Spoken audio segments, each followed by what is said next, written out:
Veja no caso do 8 de janeiro, né? De toda tudo aquilo que aconteceu, né, no triste 8 de janeiro. Segundo uma reportagem da Folha de São Paulo, relatórios produzidos pela ABIN indicam que influenciadores digitais tiveram um papel fundamental na invasão às sedes dos 3 poderes em Brasília, além de terem lucrado com os ataques do 8 de janeiro. No documento, a agência afirma que os influenciadores fortalecem narrativas, canalizam queixas e ressentimentos pessoais e coletivos em críticas políticas contra governo e instituições, estimulam a polarização e incitam outras pessoas à violência. Um dos citados é Adriano Luiz Ramos de Castro. Olhem só que importante esse sujeito, hein? Ex-participante da primeira edição do BBB. A ABIN afirma que ele esteve no acampamento em frente ao Comando Militar de Salvador, invadiu os prédios em Brasília e transmitiu ao vivo pelo YouTube. O relatório indica que o vereador de Planaltina de Goiás, Genival Fagundes, também transmitiu ao vivo e em loco. E por falar no 8 de janeiro, o ex-ajudante de ordens de Jair Bolsonaro, Mauro Cid, deve ser ouvido amanhã na retomada dos trabalhos da CPMI. Preso há quase 70 dias, ele é obrigado a comparecer à comissão, mas tem o direito de ficar em silêncio para não responder perguntas que o incriminem. Bom, meus senhores, veja que a ABIN, né? A ABIN ela foi lisa, né, Deise? Porque o que se queria saber da ABIN? Tá, a ABIN sabia antes? A ABIN informou os órgãos competentes para a segurança da Praça dos 3 Poderes? O que a ABIN fez? Qual a informação que a ABIN... Agora a ABIN vem falar que um ex-BBB e um vereador de onde Judas perdeu a bota estavam incitando... Parece piada isso aí, não é? São aquelas questões de dar a volta na pergunta, né? Que a gente reclama tanto de aluno, quando a gente faz uma pergunta, ele dá uma volta e não responde, tudo bem, tu já está cansado, deixa para lá. Eu acho que essa CPI do 8 de janeiro, eu tenho falado isso desde que ela começou. Eu acho que ela está perdendo força. Eu acho que foi das CPIs que foram compostas agora, para mim essa sempre foi a mais emblemática, mas eu não vejo uma resposta concisa nela. Eu acho que o Mauro Cid agora ele vai permanecer em silêncio. Eu li em alguma parte da imprensa, inclusive, eu não sei se é verdade, que estavam negociando até para chamar a esposa do Mauro Cid, porque daí ele abriria a mão de ficar em silêncio e falaria na CPI do 8 de janeiro. Mas está tudo muito confuso, as pessoas se recusam a falar e eu não tenho visto o empenho necessário dos parlamentares. Eu acho que falta uma articulação dos parlamentares, de todos que estão lá, que estão muito mais preocupados aí como esses influenciadores aí, muito mais em lacrar e aparecer do que efetivamente fazer as perguntas e ir atrás de depoimentos, né? Então, infelizmente, eu falei isso no início, logo que a CPI estava sendo discutida, eu acho que não vai dar em nada isso daí, mais um depoimento, menos um depoimento, eu não tenho visto o empenho dos parlamentares. E aí, quando a gente vê esse tipo de manifestação da ABIN, aí, cadê os parlamentares instigando, discutindo, indo atrás disso, sabe? Vamos deixar passar e vamos para a próxima, vamos tentar o próximo lacre. Agora, vamos falar sério, né, Capês? Por que você fala assim, você faz post mostrando insatisfação contra o governo e as instituições, e isso influencia as pessoas. O Brasil está entrando num campo perigoso. Por quê? Por que todo mundo pode votar? E por que todo mundo pode ser candidato, né? Estando na idade certa, tendo a ficha limpa? Porque, para você ter um Estado de Direito, você tem uma presunção, a presunção de capacidade jurídica. Capacidade é a autonomia da vontade. Sim. Quer dizer, que as pessoas sabem, elas são adultas, elas são capazes para assinar um contrato de trabalho, uma compra e venda, uma locação. O que esse argumento traz é que o brasileiro é um povo incapaz, ele é um povo que não sabe decidir por ele mesmo. É isso que a ABIN quis dizer, ou que a reportagem da Folha deu a entender com isso. E se nós somos um povo de incapazes, não tem como ter democracia, porque você quebra o pressuposto básico por Estado de Direito, que é a capacidade jurídica. É ou não é? Sem dúvida. Bom, o que, pela leitura da notícia que a gente pode concluir, em primeiro lugar, é que a ABIN produz tudo, menos inteligência. Primeiro que se ela produzisse algum tipo de inteligência minimamente confiável... Não, detalhe, sai no portal da transparência o nome do pessoal da ABIN, né? Sai. É aquela camiseta escrito em fosforescente, assim, Polícia Secreta. E o crachá do Bozó. E o nome ainda. O crachá do Bozó. Lá. Eu trabalho na ABIN. E o dentinho pra fora também. Eu trabalho na ABIN. Então, veja bem, a ABIN não foi capaz de produzir informação preventiva suficiente que pudesse neutralizar os atos de 8 de janeiro. Agora ela consegue produzir uma inteligência de que um influenciador digital que participou do Big Brother Brasil e um vereador de Planaltina são dois dos grandes influenciadores que levaram ao dia 8 de janeiro. Você vê onde nós vamos parar de autonomia da vontade em cabeça. Isso não é inteligência, Nossa pelo amor de Senhora. Deus. Isso não é informação palpável, crível. Segundo ponto que eu quero chamar a atenção é que, infelizmente, e eu estou à vontade para falar isso, porque critiquei os métodos da Lava Jato. Critiquei quando houve a prisão do reitor Cancelier da Universidade de Santa Catarina, que agora o Tribunal de Contas da União mostrou que não houve desvio de dinheiro e o homem humilhado se suicidou. Critiquei vários abusos e volto a criticar, porque métodos da Lava Jato, que pelo menos eu critiquei veementemente, estão sendo aplicados. Não há razão jurídica que justifique a manutenção da prisão do tenente-coronel Mauro Cid. Nada justifica uma prisão preventiva. O artigo 319, desculpe, tem que ser um pouco juridiquês, a população tem que saber. Tem a nossa lei, o Código de Processo Penal, no artigo 319, coloca uma série de medidas que são alternativas para a pessoa não ficar presa, ocupando o lugar de alguém que tem que estar lá, preventivamente, provisoriamente. E por que ele está sendo mantido preso há 70 dias? Para forçar uma colaboração premiada. Esse tipo de técnica de investigação, o próprio Supremo Tribunal Federal diversas vezes criticou. E eu faço aqui um apelo. É o Supremo Tribunal Federal que tem o poder e a capacidade de pacificar o país. Nós compreendemos que num determinado momento o Supremo se sentiu acuado, atingido, se reuniu e reagiu em bloco. É hora de parar. É hora de serenar os ânimos, é hora de deixar de atuar politicamente e voltar a ser um órgão jurisdicional, órgão de voltar a ser não um ativismo investigatório e passar a ser um órgão que garante e protege a Constituição e as garantias constitucionais. Porque senão as críticas que foram feitas à Lava Jato, sendo agora repetidas, só que num sentido inverso, elas serão colocadas em vão. É necessário, sim, uma pacificação e que o Supremo Tribunal Federal, o ministro Luiz Roberto Barroso, no encontro de desembargadores da Justiça, disse que houve uma ascensão do Supremo e que hoje ele não é mais um departamento jurídico especializado, ele é um órgão político. Isso é muito ruim, porque para fazer política é necessário ter representatividade popular. O poder emana do povo e que o exército vem de representantes eleitos.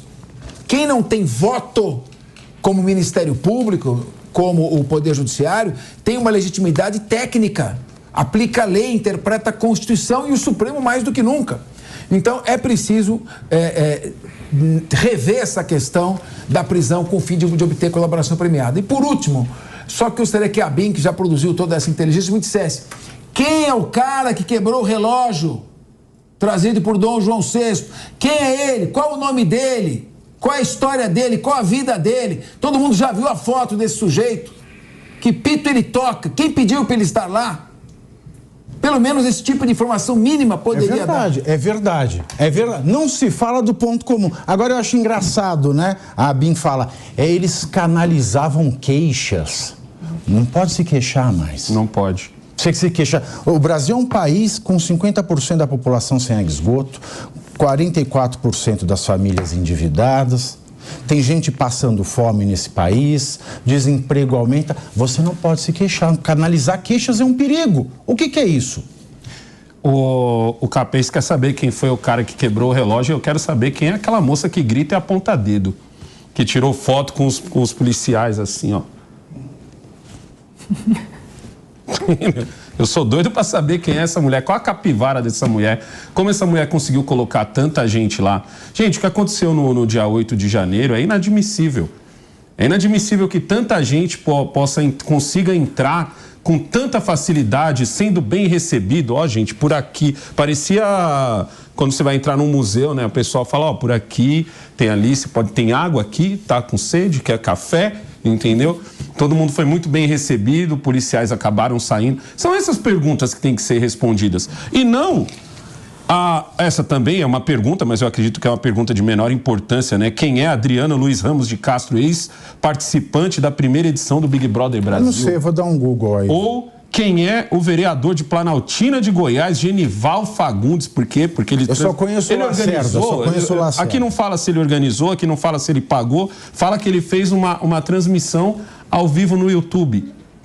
Tinha fotógrafo profissional lá. As imagens são curtas e grossas em mostrar isso. A gente tem que descobrir, a gente tem que saber por que 300 ônibus chegaram em Brasília e ninguém na rodovia, sei lá, estranhou isso, a ponto de falar, gente, tá passando um monte de ônibus aqui, ó. É um show? O que vai ter? Ninguém se perguntou a isso. Essas são as perguntas que precisam ser respondidas. Quem é a moça que grita e aponta dedo? Qual é a capivara do camarada? Qual é a capivara da outra moça que resolveu defecar lá dentro lá no Congresso também? Todas essas perguntas têm que ser respondidas, mas aparentemente,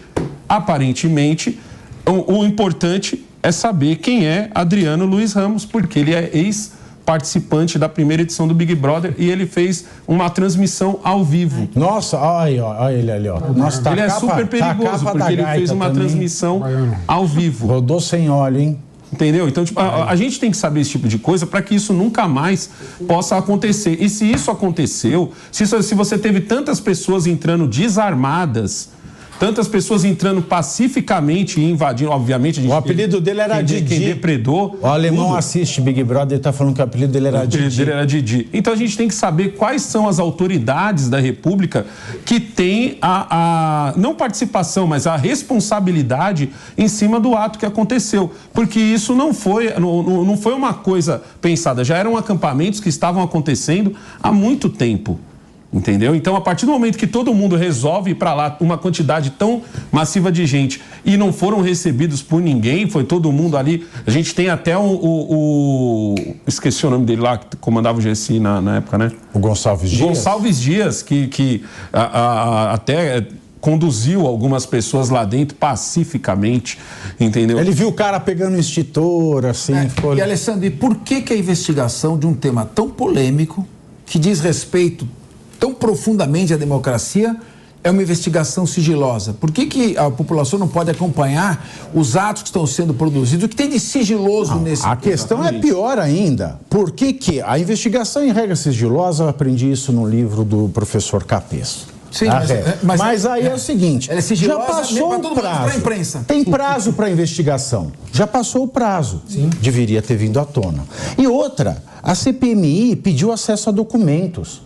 E a CPMI pode quebrar sigilo. Por que é que a Rosa Weber negou alguns documentos sob o argumento de sigilo? A CPMI também já não tem mais, não funciona mais, Pepe? Pavinato, o problema do mundo é querer achar resposta simples para assunto complexo. Não, eu quero pelo menos os fatos. A ABIN colocar a ocorrência do 8 de janeiro somente nos influencers é um absurdo. A questão é muito mais complexa do que isso. A questão é muito maior do que isso, né? Há vários fatores que demonstram por que o 8 de janeiro aconteceu, né? E tem fatores diversos e difusos, né? Agora, em relação à CPMI, esse é o ponto que eu queria colocar aqui na minha manifestação, não é? A CPMI demorou a ser instaurada e é uma CPMI que está sendo usada, infelizmente, somente para narrativa de um dos lados, que é o governo, que tem a relatoria e tem a maioria dos integrantes, não é? Então, esse relatório da ABIN, por exemplo, demonstra exatamente isso, né? Quem pauta a CPMI no momento é a base do governo, né? Por isso que impede o depoimento de determinadas pessoas, por isso que impede a junção de provas de determinadas pessoas e, mais do que isso, né? A CPMI escancara a fraqueza institucional do Poder Legislativo em relação ao Poder Judiciário, né? Quando a Rosa Weber ela não permite compartilhar as investigações, é bom estar claro, né? A CPMI só pediu aqueles inquéritos que estão já, que não estão sob sigilo, né? Não estão sob sigilo. E a Rosa Weber, de forma errada, não disponibilizou a documentação, o inquérito, sob a alegação de que estaria faltando determinados expedientes por parte do Judiciário. Né? Ou seja, a CPMI escancara a fraqueza institucional do Poder Legislativo em relação ao Poder Judiciário. Então a gente vê que dificilmente a CPMI vai chegar em determinada conclusão satisfatória. Isso não torna o governo conivente? Todo mundo quer saber, né, o que aconteceu de fato no 8 de janeiro. Quando a gente defendeu aqui a instalação da CPMI, é que seria mais uma linha, né, de investigação necessária, que iria fugir do espectro estreito do judiciário, que estava só querendo analisar determinados fatos. A CPMI poderia, por ter uma abrangência política, abrir e aumentar o espectro da investigação. Né? E isso não está acontecendo. Mas ela segurar não torna o governo conivente? Não, não é história do governo conivente. Porque é ele que está segurando a chegada de outras pessoas. Ele está segurando.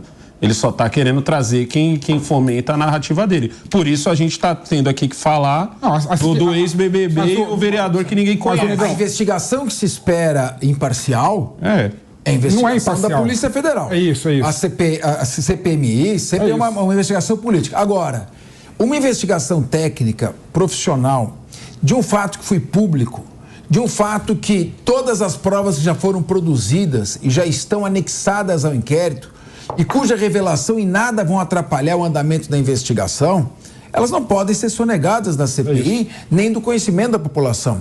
Espera-se uma investigação profunda, técnica, que dê respostas.